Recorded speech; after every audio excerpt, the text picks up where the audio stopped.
కమల భర్తను ఎంతో బతిమలాడుతుంది. ఏమండి, దసరా నవరాత్రులు ఇంకొక్క రోజే ఉందండి, వెళ్దామండి. వద్దొద్దు, చాలామంది జనం ఉన్నారంట, ఫ్లోటింగ్ బాగా ఉంది, క్యారేజీ కట్టు, నేను వెళ్ళాలి అంటూ క్యారేజీ బాక్స్ అందుకొని వెళ్ళాడు. ఇంకా ఆమె ఇంట్లో పూజ అయిపోయింది, చుట్టుపక్కల వాళ్ళు వాళ్ళ భర్తలతో వెళ్తున్నారు, కొంతమంది సాయంత్రం వెళ్తా అంటున్నారు. ఇంకా ఆమె మనసు ఆగలేదు. ఎట్లా, ఆ భర్త వెళ్ళాడు, ఎప్పుడో సాయంత్రం వస్తారు, ఆయన వచ్చేసరికి అమ్మని దర్శించుకొని వద్దాం, మళ్ళీ ఇప్పుడు చూస్తే మళ్ళీ వచ్చే సంవత్సరం చూడాలి.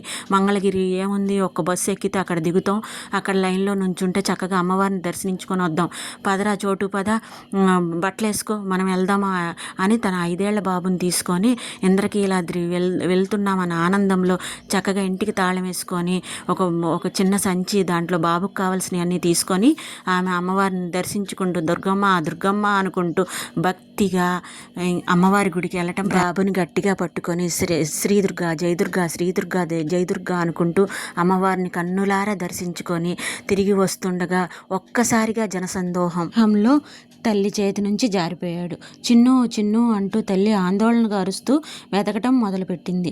నిమిషాలు గడిచే కొద్దీ ఆమె గుండె ఆగిపోతుందేమో అనిపించింది. కళ్ళల్లో నీళ్లు, నోటి నుంచి ఒక్క మాట రావటం లేదు. ఆమె ఆలయం మూలను కూర్చొని అమ్మా దుర్గమ్మ, నా బిడ్డను నాకు తిరిగి ఇవ్వమ్మా అని ఏడుస్తూ ప్రార్థించింది.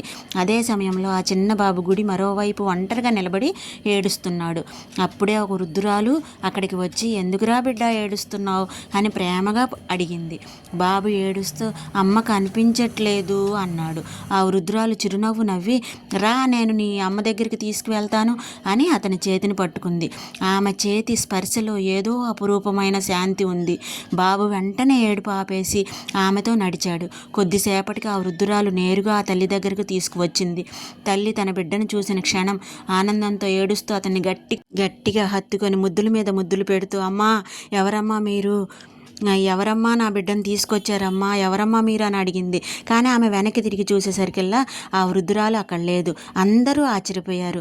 ఆమెకు అర్థమైంది, ఆమె సాధారణ మహిళ కాదు, అది స్వయంగా దుర్గమ్మే. తల్లి కళ్ళల్లో ఆనంద బాష్పాలు. అమ్మా నువ్వే వచ్చి నా బిడ్డను కాపాడావా అని నేల మీద పడి నమస్కరించింది. ఆ రోజు నుంచి ఆమెకు దుర్గమ్మపై విశ్వాసం మరింత పెరిగింది.